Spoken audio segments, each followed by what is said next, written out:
In this video, I want you to understand the property cycle. I think the vast majority of you will have heard there is a property cycle, and many of you that are old enough would have experienced one in your lifetime. But have you taken the time to understand it, or have you just accepted it at face value? Remember, if you like this video, please like and subscribe to my YouTube channel. Let's start with a big claim. I believe that the property cycle is the most powerful concept you can know about as a professional property investor. Why? Because once you understand the property cycle, you'll know that there's a reason why property prices always go up in the long run, giving you more confidence that they will continue to do so. Number two, that they would go up in a nice straight line.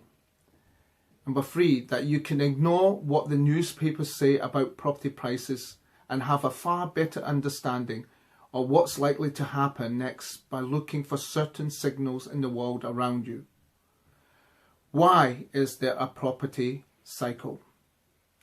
In pretty much every market other than property, whether it's physical goods like cars or services like cleaners, the forces of supply and demand keep prices roughly in balance.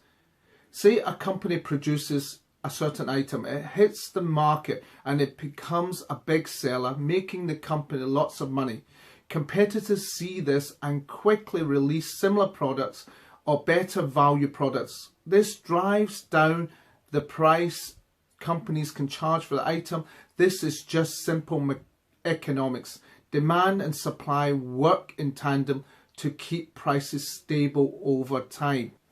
In the property market though, this can't happen because the amount of land in existence is fixed in most cases.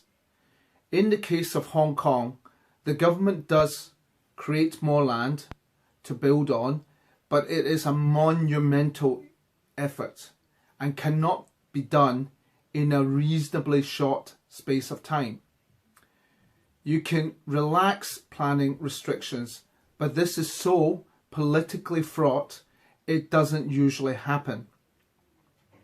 As a result, when the economy is growing and there's demand for new houses, shops and factories, that extra demand will push prices up. And because there's no supply mechanism to pull prices back down, land prices or property prices increase faster than wages and the price of goods. It doesn't take people long to realize what's happening and see that they'll get the best return on the money if they put it into property. At times of particular high demand, people speculate by buying on the assumption that the price will continue to go up.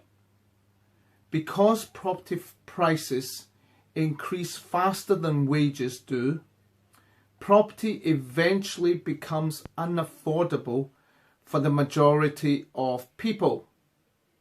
When this happens, the bust comes. Property prices plummet, causing chaos for the banks, which have been lending money secured against high-priced property. The banks withdraw lending, building activity stops, and businesses shut down, the stock market goes down, unemployment goes down, recession, or worse still, depression kicks in. Eventually, of course, prices drop to a more sustainable level and everything gradually goes back to normal, at which point the whole cycle starts again. Importantly, each cycle starts from a higher bottom than the previous one. So the long-term trend is always upwards, even though there are bumps along the way. The property cycle is fundamental. I cannot stress this enough, and will occur no matter which area you are in. Governments may come up with policies and controls, but fundamentally the property cycle is the same wherever you are. In my next video, I will talk in more detail about the different stages of the property cycle. You can see the property cycle has predictable patterns like the seasons of the year.